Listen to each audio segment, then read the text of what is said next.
Let's move on to our boss's next requirement, analyzing discounts by segment.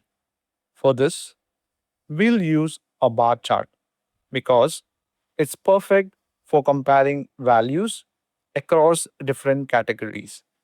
On the y axis, we'll place the customer's segments, and on the x axis, we'll show the total discounts given.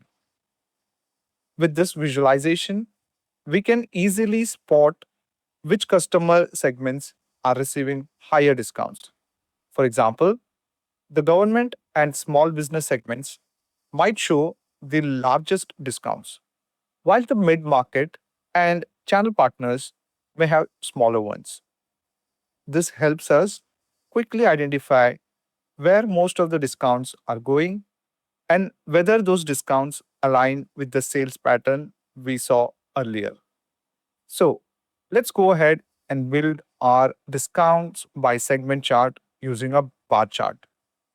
Step 1, insert the bar chart. Let's head back to our Power BI file. From the build pane, select the clustered bar chart, click on it, and it will appear on the canvas. Now, let's give it some room. I'll position it neatly above previous visuals and adjust the width and height so that it fits well in our dashboard layout.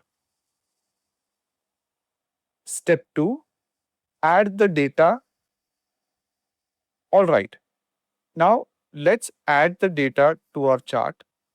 For the y-axis, drag and drop the segment field, and for the x-axis, drag and drop the discount field. Perfect. The chart now shows total discounts for each customer segments. Step 3, format the chart. Let's make it look clean and consistent.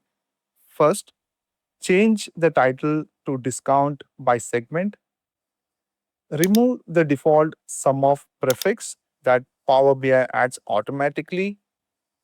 Now let's format the title, make it bold, set the font size to 17, change the text color to white, set the background color to black, just like our other visuals. And there we go. Our chart now matches the overall theme and style of the report.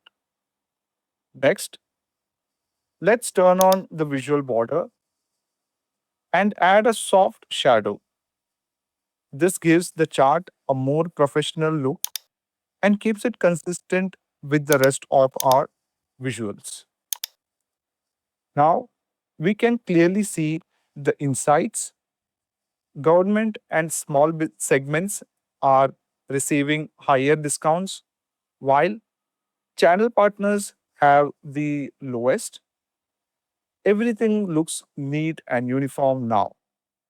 In the next lesson, we'll continue building more visuals to make our report even more insightful. So, see you in the next session.